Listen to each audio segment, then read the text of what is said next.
time for Nerdgasm. Hey, what's up guys? Jerry here, aka Barnacles, and welcome to Drone Talk. We haven't done one of these in a while, but I'm sitting here with Graham Lang, CEO and founder of Volair Media, and also a subsequent drone enthusiast like myself. And today we're going to be talking about a serious topic, and that is the Department of Transportation has just made it known through a press conference. It just happened this morning. Happened first thing this morning. That all of us drone owners now need to register our drones or face stiff fines and penalties. And this is something that they're trying to bring online by December. So that's literally like no time at all to bring a law like this online. But anyways, we're gonna give you our thoughts on it. We have a special guest that's also gonna be joining us during the show to talk on this point a little bit. And we also have a couple surprises for you. So guys, get yourself some popcorn, sit your butt in your seat. Let's do this.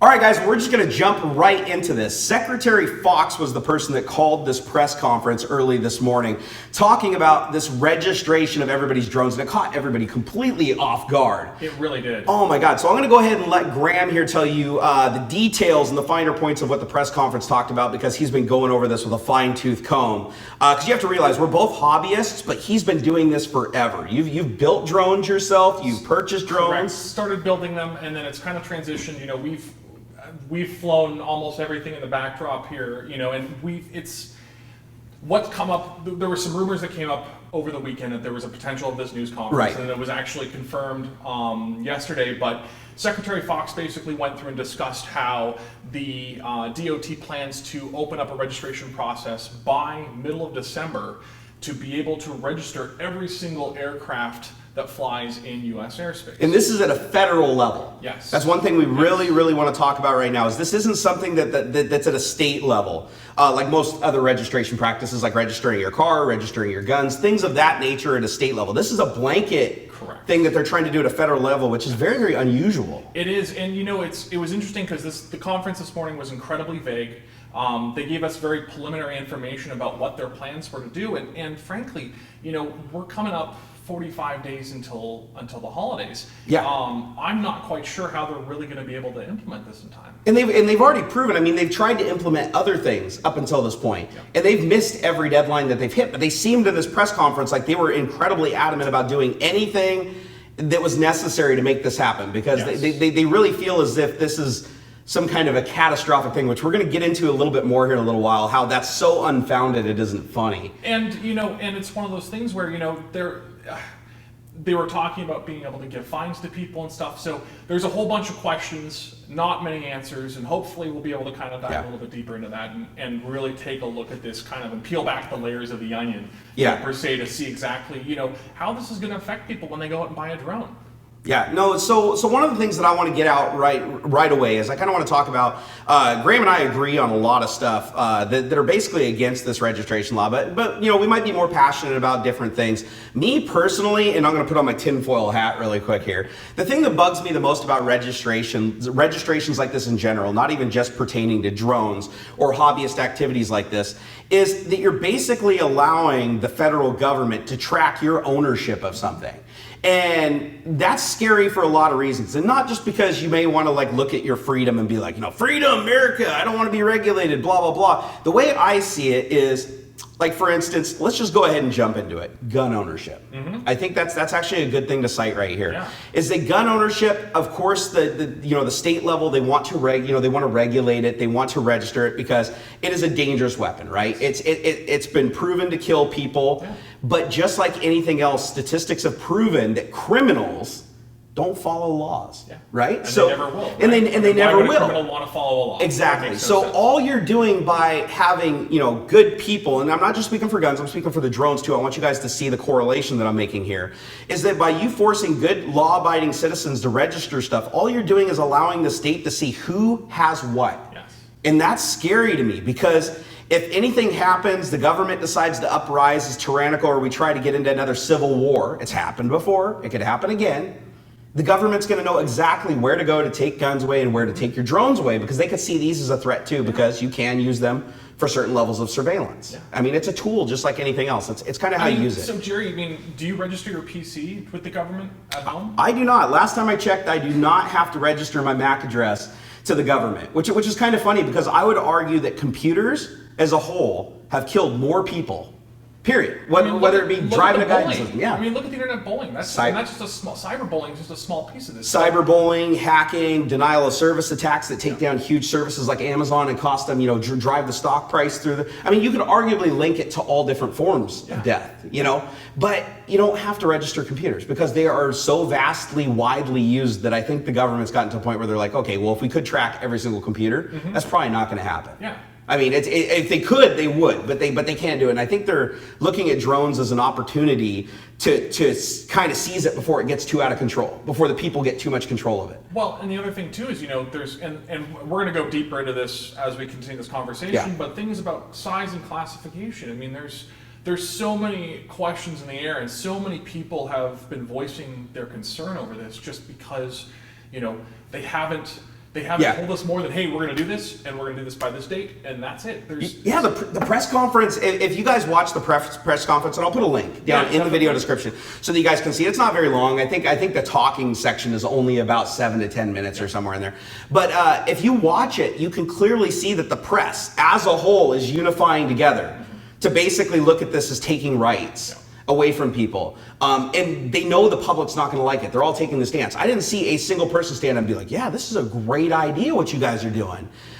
Which brings up another point, and that was some of the hobbyist aircraft divisions were kind of getting involved, the groups and stuff, and saying that they actually promote this and they think that it's a good thing. Kind of playing devil's advocate, but it's really, really strange that they're jumping in and saying, yeah, this is a real safety issue and everything like that. But most of those hobbyists weren't ever involved in any of the drone or quadcopter stuff. They were all like airplanes, helicopters, fixed wings and stuff like that. And those have been around forever. When I was a kid, I had a little RC airplane, right? I had an RC helicopter too. I mean, hell, people have been killed by nitro-powered RC helicopters. Yeah, there's that guy, I believe he's in New York. Yeah, because carbon fiber blades, a lot of horsepower and torque. I mean, well beyond anything that these things are doing. But they do make quads that can get into that crazy scale. But no, it definitely opens up this whole school of thought on why are they really doing this? Because I was asking you earlier, has there ever been an aircraft, a confirmed aircraft brought down by a drone?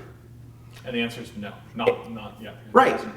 And if you look, and the funny thing too is if you look at the FAA put out a list of close, we'll call them close encounters. Yes. And I have a couple of friends who actually went through and vetted that list, and there was only a few instances that they could actually document a true close encounter between a drone and a manned aircraft. Right. And I'm totally for the safety bit. Everything we do is all about safety. You've worked with us enough. We're incredibly safety conscious. Yeah. But this doesn't seem to be a good way to try and compartmentalize how to deal with this issue. There are other ways and other methods that they could use to be able to tackle this, and to keep the enthusiasts happy, and also to help fulfill. There's thousands and thousands of small business owners that are trying to set up businesses, going through Section 333, waiting for the final rules to be released, that are itching to go out and sell their services and to make some money and to take care of their families and the other people that they're hiring. Where's the incentive and where's the push to help those small businesses? This country's all about creating the ultimate dream is all about small business. Right? Yeah, we need more jobs, we need more money, we need more economy. This is an instant way for them to be able to stimulate that if they were able to make something that was realistic and also achievable.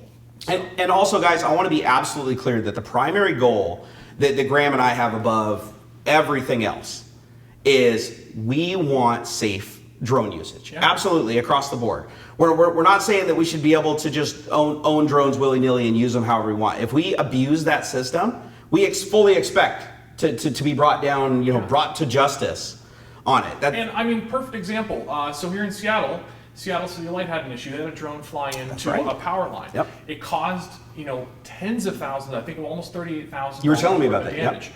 So, and helping, being able to prosecute against stuff like that, I get that. People shouldn't be flying their drones in this space around Lake Union where it happened. Did they ever find that drone operator? They didn't. They never found Interesting. operators. Okay. So, and we'll talk about this a little bit later, but we'll dive deeper into recreational versus commercial. You know, Philip Grossman's going to come and talk with us a little bit. He's been, you know, he has a commercial business. Yeah. He's done some amazing work in Chernobyl. So I'm really looking forward to talking to him because I think he'll be able to give us some really good feedback about where is that line? Like, where does that sit? And he's a great guy because he straddles that whole hobbyist and professional side of drone usage. And not only that, but he's also a pilot, you know, of small aircraft, and he's working on his commercial license right now. So he can represent this from a blanket view of I fly airplanes, I fly drones, recreationally and professionally. Exactly. So I think that'll be a really great thing. So do you think we should bring him in right now, or is there anything else that you wanted to talk about before I think let's bring in Phil. All right, time to call up Phil. All right, guys, we have Philip Grossman from PGP Images here on a Skype call with us. And he's the guy that we were telling you about that has actually straddled the hobby, the professional, and even flying airplanes himself. So the guy's done, he's on all sides of this argument, really. Exactly. So he offers a unique perspective. Yes. So Phil, why don't you go ahead and say hi to the 3 people that are going to watch this. Yeah, hello, how's everybody doing? So another thing is Phil's done some amazing things, shooting video at Chernobyl. If you don't know what Chernobyl is, you're too young to know what it is. Go ahead and look it up on Wikipedia. Pretty crazy thing that happened that will forever change our history. And he's actually got, you know, a unique way to look at it. Well, and he's also one of the few people, and Phil, I think you're one of 2 people that's ever taken aerial footage in Chernobyl? There's a few more people who've done it recently, but I definitely have the record for being the first one to do it about 4 years ago. That's awesome. Yeah, and when I first met up with Phil, you know, he was doing stuff that the world had never seen before from that angle, and it was really cutting edge stuff. And he's been very forward looking over the last, you know, 3 to 5 years, and you know, we had a long conversation before we even came into the studio about everything that was going on, and you know, there were so many questions that were unanswered that we were trying to look for help for. And so Phil, you know, tell us a little bit, you know, about what you see in this whole DOT registration issue. You know, what's going to put a limit or a hampering on what you're doing on a recreational side, but also potentially on a commercial side? Get on that soapbox. Come on, Phil. Yeah. So it was kind of funny. I was in France the last 3 days at the European Drone Film Festival. They had asked me to be the president of the jury. So some of this stuff I had not even heard about until I was on the plane and checking my emails and started thinking about it. I actually had very similar conversations with some of the participants from Barcelona, from Italy, and in France about the legislation and what things are going on. And all of a sudden this popped up. And my first response was, this is a knee-jerk reaction to a symptom and not a cause. And the reality is, as I think about it and talk to people, that the registration is not going to solve any problems. First of all, anybody who wants to do something illegal with a drone is not going to register and is going to go and do it. Right. It's really going to impact us on the commercial side and on the hobbyist side. If you have to register every model, let's take a step back and not really say drones, every model aircraft. So think about all the model aircraft that are out there. I fly out of the field here in Denver on a Saturday or Sunday. There's, you know, between 50 and 100 different model aircraft in that area. Yeah, it's called a hobby, right? I mean, it's well, they've been doing it for, I mean, what? AMA's been around for 80 plus years, right? Yep. So, I mean, this is nothing brand new. This is, it's right. I mean, quadcopters are the new shiny, but let's be honest. I mean, radio-controlled aircraft have been around forever. Exactly. Exactly. And you know, I'm all for, on the commercial side, the professional side of what I do, of registering. I don't have a problem with that at all. I would like to make sure that if I do register, that I do get to have access or be treated like a professional. One of the things I'm sort of you know, I live here in Colorado. We have amazing national parks. I can't fly in a national park. Yeah. So I'm okay with saying you have to register. I'll register, but I'd like to also be able to go to the office at the national park and say, hey, I'd like to go in and fly today, and these are the areas I want to fly, and I'm going to be there for 2 hours, and this is, you know, what I'm going to do, and have them be able to sign off. And even if it's a $15 entrance fee or whatever you normally would have, I'm all for that when it comes to the professional level. It's this again, knee-jerk reaction that we have to register every single thing. I mean, let's start with they kept saying the FAA controls the national airspace. And as we talk about things going into the national airspace, I want to ask the question, what is the national airspace? You know, as you mentioned, I have my private pilot's license and my instrument rating and nearly finished with my commercial license. I get it. I don't want things flying up and around that I can't see that I could run into. But the reality is, you're not flying. You except for departing and returning to an airport, you're above 500 feet in most cases. Let's not fly within 2 miles of an airport. I get it. Most hobbyists are flying below 500 feet. That's perfectly fine.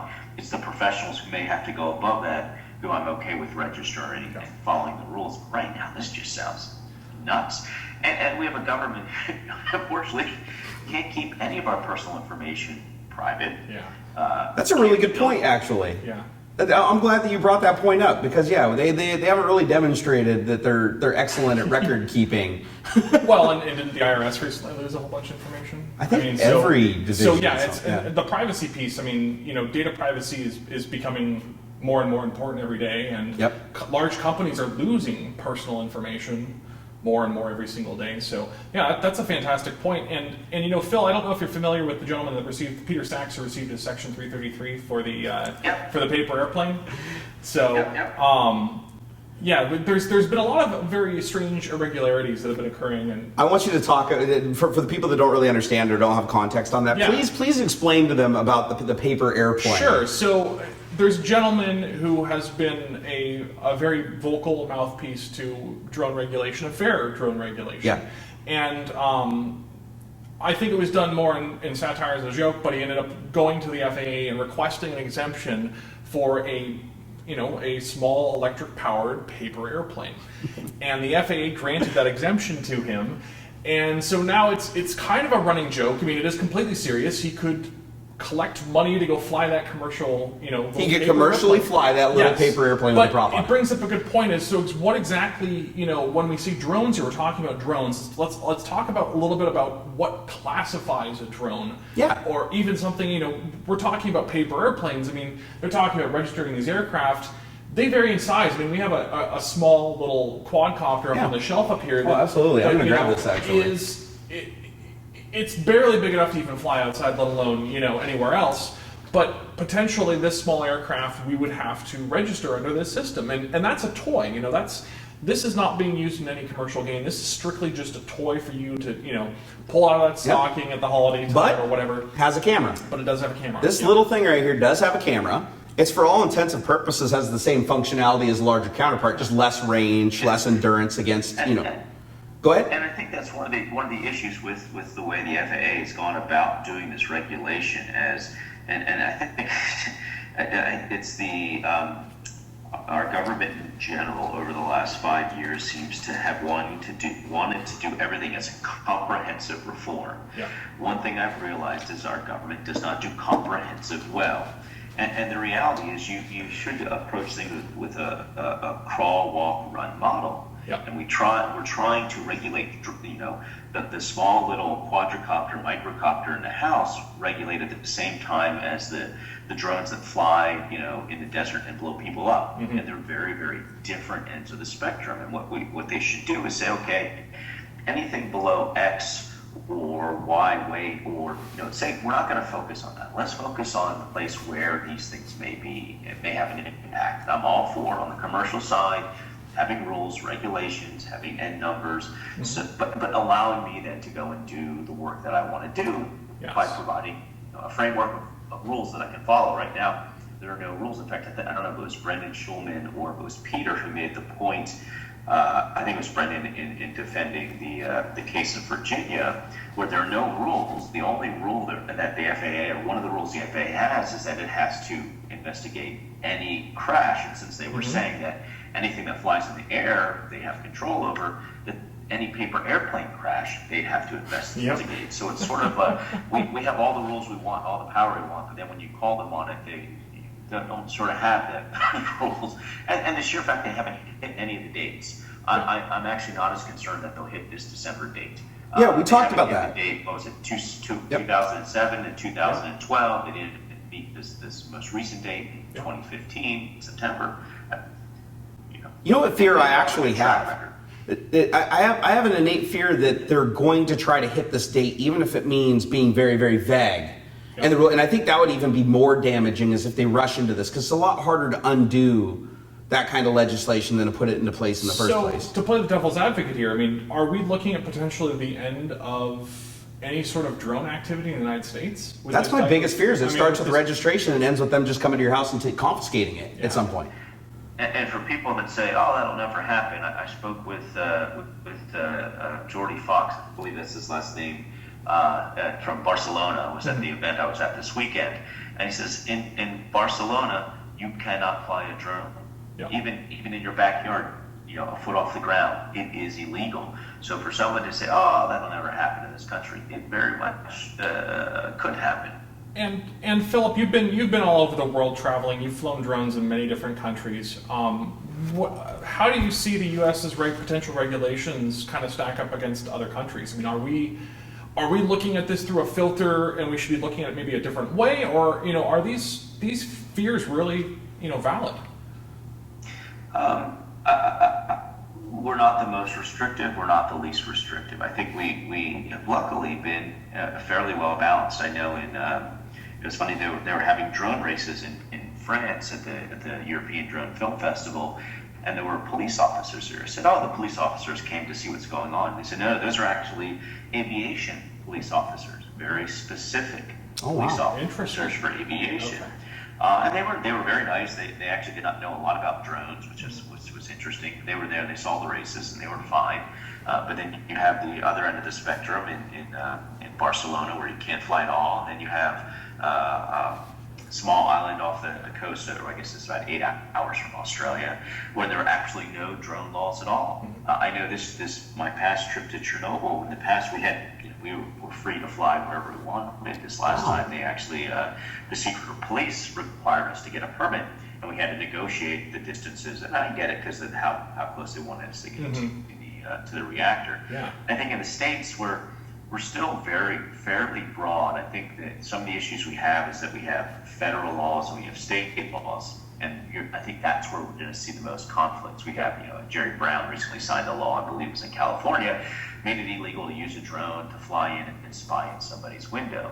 There was no reason for that law, because it's already illegal to spy in somebody's window. The drone is just a tool, like any other camera. Right, people have been using binoculars for years, right? Well, look, I can go out and I can rent an 800 millimeter prime lens, stick it on my DSLR, and that's way more invasive than any drone in the air will be, at least with these camera configurations. They don't have the telephoto zoom on them. Let's be honest, how many people's houses have you gone into where there's a telescope sitting in the corner of the room, yet there's no view of the sky, or there's too much light pollution? I wonder what they're using that for. Well, and so this is really interesting, because now, so say we have to register our drones, right? Yeah. So we're registering the system, and Jerry, I want to sell you my drone, or say I crash my drone and I need to replace parts on it, or it's completely gone. How are those changes going to be logged? And are they going to require people to go through and re-register an aircraft? If I buy a part, will I have to give them a serial number off of that part to say that it's part of that system? This drives me nuts, because one, let's be honest, they were being incredibly vague in this press conference. They were pretty much just putting down the iron foot and saying, listen, we're going to have people register drones, and the only, I'd say the least vague thing that they said is just like Phil was saying with the wrong way to do things. They're like, depending on weight and capabilities and things like that, we're going to use those as the benchmark. We're not defining that during this press conference, but we are going to use that as some kind of benchmark to register. But the thing is I look at those factors as being kind of a moot point, because you have a little guy like this, right? Yeah, this might be incredible, but technology advances so fast that who's to say that this in 3 months isn't going to be something that can achieve a 10,000 foot ceiling and fly a half mile down the street. I mean, with the way technology is going. So they need to be really careful how they're doing the laws. And as far as registering and even more importantly, unregistering something, that's my biggest fear, is because this is technology. You're literally buying something, throwing it up on eBay 3 months later because you want to go buy the new shiny. Yeah. And this stuff becomes obsolete so fast that you could quite literally, even as like a drone reviewer and a huge enthusiast, you're going to be tripping over yourself to register every single thing on the site, and then you're going to lose track of what did I register, what did I unregister, and then the next person that gets it, are they going to register it? And if they use it in a criminal activity, does the DOT show up at my door in the black helicopter and say, oh, listen, somebody just strapped a bomb on your drone and did something horrible with it. And now I'm in the media because some guy that bought my drone went and used it irresponsibly. That's another really big fear of this. So one of the first things I thought about was, okay, so I registered. How do I unregister? I don't know if you guys have ever had an issue where a red light camera ticket was applied to the wrong license plate, or your taxes weren't paid, or they were paid, and then the government says it wasn't paid. I'm just going to hold my hand up through this whole thing, Phil. And I know I've gone through 4 or 5 drones in the last 2 years. Just I bought, I flew, didn't like it, traded it, bought, sold, and just trying to keep track of all that. Yeah. And also, what about upgrading drones? Everybody buys, even the off-the-shelf thing. You can go buy one of these and soup it up. Well, when you register it, just like with a car, I mean, last time I checked, when you put a turbocharger in your Honda Civic, you don't have to go reclassify it as a race car. Exactly. Even though technically it is. I mean, again, that's a state law, and state laws vary from state to state. And there might be laws on the books that do that, but they're completely unenforceable. It seems like it's easier to register your car than it will be to potentially register your drone. I think that we're going through the paces more. Right? Like we've cars have been around so long, and registration of cars have been around so long that we just accept it, right? And I think it's one of those things where the government, just like with anything, they expect to pass a law. Eventually a generation or two will pass, and then people will just be like, oh, it's always been this way. But that's my biggest fear, is the whole reason we have freedom here in America. And I mean, going on my America tirade, you guys are really going to love me for later when we pull out the surprise. But it's one of those things where it's like, I like to have freedom. I had somebody today, it's actually one of my followers that I really like. I'm not going to mention his name just in case he doesn't want me to, but he made a point to say that, okay, if this improves safety, if this improves safety by registering, then why not do it? And my response to him was, because I don't want a tyrannical government to control everything that I own and know about everything that I own and everything that I do, because that's the whole point. That's the reason why the US exists in the first place. Everybody's like, why don't you be more like the UK? Well, that's why we left. I know that's like the America tirade, but it's like, that's why I like to call this a free country. Now, there's other countries that have varying degrees of freedom, but guns would probably be the one that's most recognizable in the US. If you talk to other countries, more often than not, when you talk to them, they're like, oh my God, why do you guys own guns? That makes no sense. And they go down that path. Sure. But we look at it as, we've never known what it's like to not own them. We always have. Yeah. As a country, it's a right that we had. It's a freedom that we enjoyed. Does it make us all killers? No. Does it make us all go break laws and illegally build and buy guns and go kill each other? No, it doesn't. It's actually a very, very minimal part of what happens as a result of people owning guns. And I'm looking at it the same way with something like this, is if they move in and they try to regulate something that's literally a toy. You can use any toy in the wrong way. I can take an RC car and strap a brick of C4 to it and blow up a building. How many movies have we seen where that happened? Come on, let's be honest. That's like a reality. Anybody can do that, right? Recall scene. Yeah, you just take like a watch and some wires, and I don't want to tell you guys how to do it, because it's a really complicated procedure. But my point being is, if everybody started doing that, then the government would step in and try to create a law to stop it. Yes. But would it stop it? And have they ever done that before and actually successfully stopped it? They haven't stopped drugs, they haven't stopped guns, I can't think of a single thing they passed the law for that was like, oh, we totally fixed it. Well, it's going to be a huge issue. If I tell you can't do something, you all of a sudden want to do it more, right? Of course. I'm like, Graham, no, I don't want, you cannot drive a red car, ever. Well, I happen to know he does drive a red car, and it's not because I said that, but I'm just saying, if you ingrain that into somebody, and I've seen this growing up a million times, like even myself, right? I can play devil's advocate to myself growing up. When my parents, actually, here's a good one. You guys are going to love this. My parents forbid me to go on a Ferris wheel. Not even kidding. My mom watched some news thing and some kid fell off of a Ferris wheel. And my mom was like, you're never going on a Ferris wheel. So every time that I went to any kind of fair, and I'm talking like, I had my driver's license. I was 16 and my mom was like, I'm like going to the amusement park. And my mom was like, you can't go on the Ferris wheel. You can go on roller coasters, whatever, not the Ferris wheel. Every single time I went to that park, you know what the first thing I went on? Ferris wheel. Yep. Because I was like, rebel, woo! And I was just thinking that, one of the things that with this the next step in the registration, just think about every single one of these drones, and sort of goes to the law.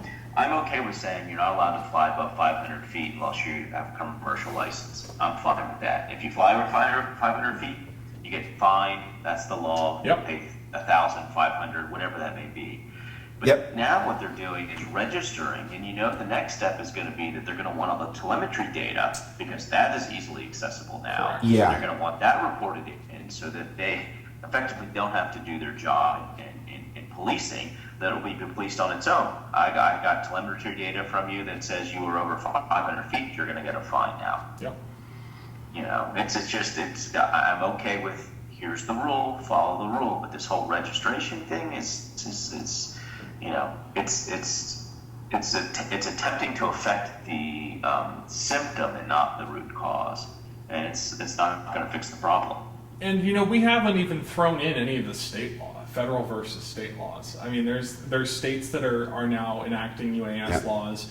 I think it's almost going to become a confusing point, just like the whole medical marijuana thing was, for instance, right? You're going to have the federal government condemning it and saying the DEA is going to kick in your front door, and then you're going to have the state being like, nope, that's cool, none of our officers are going to enforce it.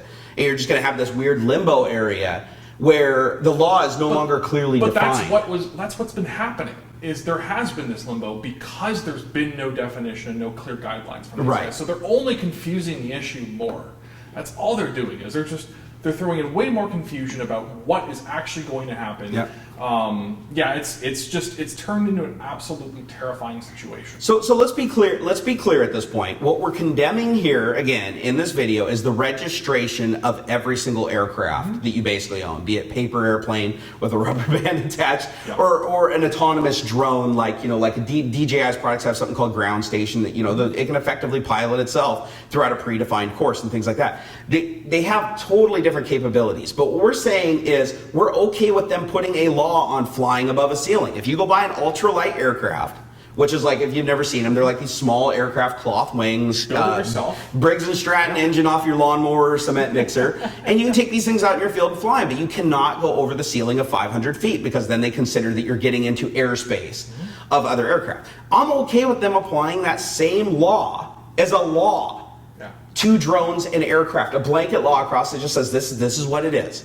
What I'm not okay with them doing is requiring me to register every single thing that I have so that they can proactively keep tabs on everything, subpoena data from me, confiscate my aircraft because of unrelated activities and incidents. That's the thing that I'm against here. It's more of a principles thing and in my ability to be able to own and do something without the government having absolute full knowledge of everything that I'm doing. That's my stance on it. Would you say you guys have a similar stance? Yeah, and it's funny, you made a point about breaking the law and having it being related to the drone or not being related to the drone. And it brings up a point with having a private pilot's license.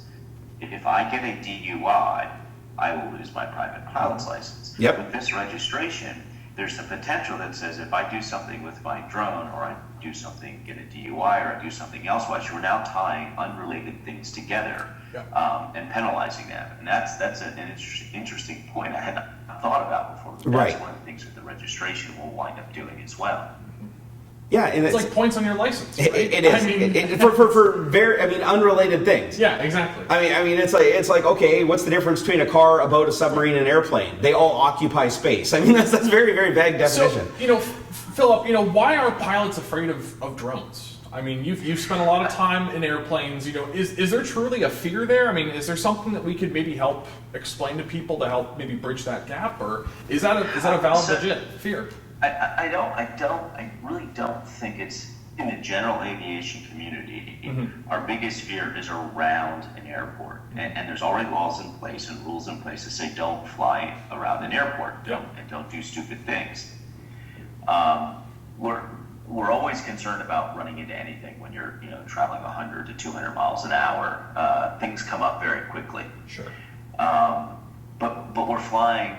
Typically, you're flying at a minimum of 1,000 feet on an approach. Outside of that, you're 1,500, 2,000, 4,000, 7,000 feet up. No drone is going to be up there now. If somebody really wanted to take a drone up there, and that's the other thing I wanted to point out. So yes, we have millions of new drone owners coming on board. Eventually, that growth rate is going to slow. And everybody, when they first get their car, they want to see how fast it can go, how fast it can stop, can it go around the corner? You're going to have people doing stupid things. I mean, I admitted it. I think we're all guilty of that at some point or another, right? Yep, and if we get caught doing it, we get in trouble, right? I mean, we broke the law. Now, when I wanted to see how high my drone could go, luckily I was in trouble. There were no laws, and so I took it up as high as I could get it to go. And there are people in the States that will do the same thing. We'll do stupid things. So this sort of arc or increase that we're seeing in maybe some of these incursions or where they've seen the drones, it may go up, but it's eventually going to go down again as people stop doing stupid things. But then again, the registration's not going to stop people from doing stupid things. In the aviation community, we're just worried about running into things. Keep things away from our airports, and I'm okay with it. Right. No. I think, and it's the larger drones. To be quite honest, if a Cessna hit a Phantom, potentially could do some damage to the prop. Yep. It's not. I won't say in 100% cases it won't bring down an aircraft, but it's not going to do a lot of damage. Yeah, aircraft are rated for like bird strike, right? I mean, a lot of airfats. I mean, they test them hitting like geese and not eagles because that's kind of a hard test to run. But let's be honest. I mean, aircraft are designed not to be super fragile because they know that the airspace is shared by entities they cannot control. Yeah, exactly. And so we're actually starting to run out of time here. So any kind of final thoughts that you want to put on this from your perspective of drone registration and why you think, just closing notes, why do you think that drone registration is a bad idea? And I'll go ahead and give Phil the same ending here, but just tell us, why do you think that this is a bad idea? It's the registration. I'm having done this for now quite a while. I've watched this technology evolve. I've built these things. Yeah. For me, it's still a lot about the DIY stuff, about the customization and things like that. And I feel like they're taking away a piece of that potentially by doing registration like this. Also, too, for recreational, I don't think anything should be registered. For commercial, completely. I think there should be very clear guidelines, simple guidelines, a basic test, something to be able to say, hey, yes, you can check off the box. This person understands basic aviation and can go out and fly a drone commercially and will follow these basic set of guidelines. What they have, kind of like what they have in Canada with Transport Canada or in the UK with the CAA. So that's my position. I really hope this doesn't go through. I think that this has huge negative implications for how this industry will grow in the future and also how people will adopt it. Phil, do you have anything to add to that? Yeah, no, I completely agree. I don't think the registration, first of all, if everything is registered, the only way you're going to be able to track it down is if the drone crashes. Yeah. That's really what you're talking about. Just being able to see it in the air, you're not going to know what the registration number is. So it really doesn't serve a large purpose. On the commercial side, I agree. Register, get a VIN number, give us a set of rules to follow. Those of us who are professionals will follow those rules. Those who don't want to follow those rules probably won't register, and you're going to be in the exact same situation. Yeah. No, and the thing that I'm going to add to this is, just like anything else, like they were saying, laws are going to be followed by people that are law-abiding citizens. Criminals are not going to follow these laws. We've already observed that you can build a quadcopter from simple plans using 3D printers, CNC machines, or just good old-fashioned labor with some tools in your garage. These are not complicated devices. They might look complicated, but no, there is a lot of simplicity to these devices, and that's why they can build something like this that only costs $30 or $40 with a camera on it, for crying out loud. And so the direction of it needs to be enforcing the laws. Period. If you break the law, and one of the things in the press conference that they said to combat this, of course, was we're having a hard time tracing the drones to the owners. Well, you know why that is? Because they are doing stupid shit and they are flying their drones way out further than they should, and they know what they're doing is wrong. This is not just I'm going to go out and take off and go check out the airport, and they're just going to be completely oblivious to, airplane plus drone, probably not a good idea. But notice there hasn't been any incidents with bringing planes down. Even with all the drones that are in the air, you'd think that even by random chance there would be an incident. You know why there isn't? Because people don't want to lose their shit. This is expensive. This right here, as equipped, what would you say the sticker price is on this, like the Zen mouse on it? I mean, this the X5. I mean, you're talking the camera alone is $1,600. So there you go. And a drone that's $3,000-4,000, right? $5,000. Okay, wow, that's insane. And then you got the Phantoms, which are $600,000-800,000. They cost these things cost money. People aren't trying to get them destroyed. They're really not. And if they cross those boundaries and they're law-abiding citizens, they're not going to run when the cops pull up. Right? You know what makes you a criminal? When the police are chasing you and you're not pulling over. That makes you a criminal. So when they're saying that it's hard to find the drone owners in these incidents, it's because the drone owners are freaking cowards and criminals. That's why, plain and simple. I'm going to give you an example here to end on. Right here. So this is a Beretta. It's unloaded. Nothing in the chamber, guys. Nothing to worry about. We already checked on it. Graham hasn't shot me with it. No. Why haven't you shot me, Graham? Because I don't break the law. You don't break the law, right? If you shoot me with this, there's consequences, right? Sure are. What happens if you run out before the cops get here? They might have to like use evidence. They might have to use resources. They track you down, though. They'll find you. At some point, they're going to find you because somebody's going to know you were flying there. Somebody saw something. If they do the research, they're going to find the person. They're just trying to find the laziest possible way to enforce a blanket law. And that's what we're talking about here, guys. This is what we're talking about, is the fact that the government is just trying to put a mandate to track absolutely everything that we do. And that's what I'm personally against. You guys definitely have a more in-depth view of it, but at the topmost view, and I read this story today and I talked to you guys about it, the first thing I thought is this is bullshit because I am an American citizen. I have certain freedoms. These are a hobby. These do not have guns on them. One guy thought it was a great idea to put a gun on one. Did he kill anybody with it? No. Look, he got into trouble. And he even got into trouble. He was shooting the thing like 2 feet off the ground into a wall, and he got into trouble because it probably wasn't a smart idea. And he knew it. Turns out the guy actually, did have some issues unrelated to the whole thing. But my point being is criminals are going to do stuff no matter what. So we should mobilize the laws and the police to enforce the laws, not expect law-abiding citizens to register information. Because what happens if somebody does break the law with this? Let's say I go out and I fly my drone. It accidentally runs away or something and hits somebody and causes damage, and they recover my aircraft and has a serial number on it. They trace it back to me and come and get me. What's stopping me from just saying, I wasn't flying it. My drone got stolen this morning. People have been doing that with cars for years. I didn't do it, officer. I was just flying and it lost control.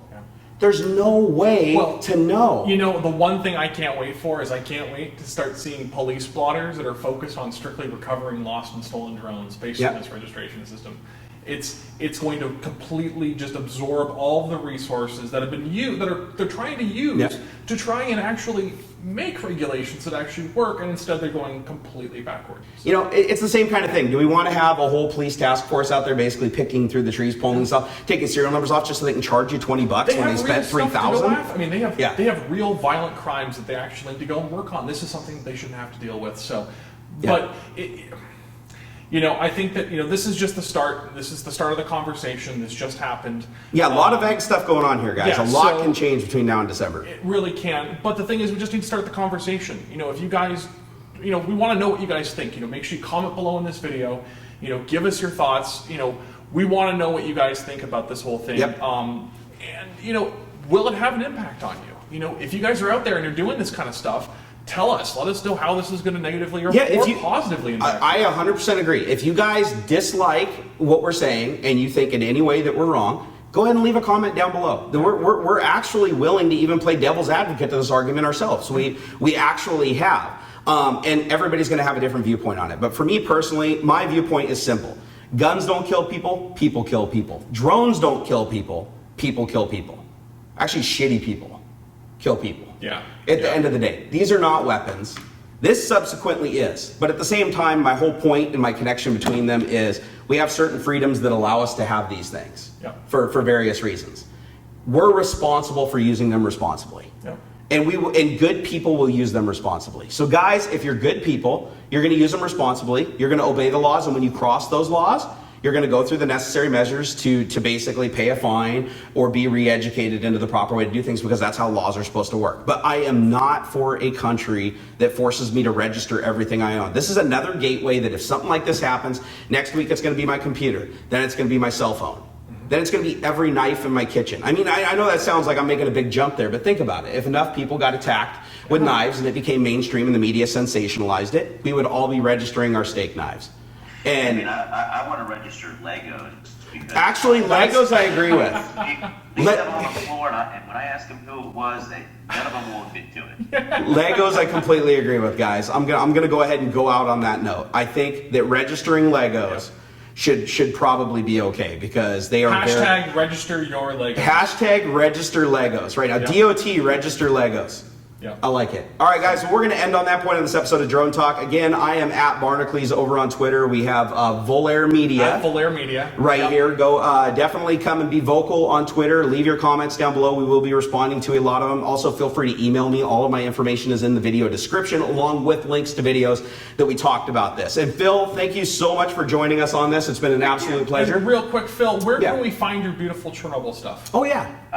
You can find me on Twitter at PGP Images with an S, and the website is exploringthezone.com, all one word. And our documentary, we had some really good conversations with some big networks in the last couple days. So half-lives.documentary.com, and you'll be able to figure out where it's going to be on air next spring. Awesome. Awesome. All right, well, for the few viewers that are still watching, I know generally whenever a firearm is featured in one of my videos, people are like, oh my God, oh my God, oh my God. But I hope you guys honestly get the point that I'm trying to make here, is that people are the real danger. A government trying to, I mean, I don't want to say nanny state, but that's what it is, right? We're becoming that nanny state. And I just don't want to see that in my lifetime, and I don't want to see my son to have to go through that in his lifetime. I don't want the next generation of children to be born with an RFID chip just so the government can be a little bit lazier in enforcing laws. All right, guys, well, it's been a lot of fun. Till next time. I hope you enjoyed this video. Please take a moment and subscribe to my channel. It helps me a lot. Also, come over to Twitter. I'm at Barnacles. I'm a real social guy. Also, if you have a couple of minutes, check out some of these many other videos. I made them myself.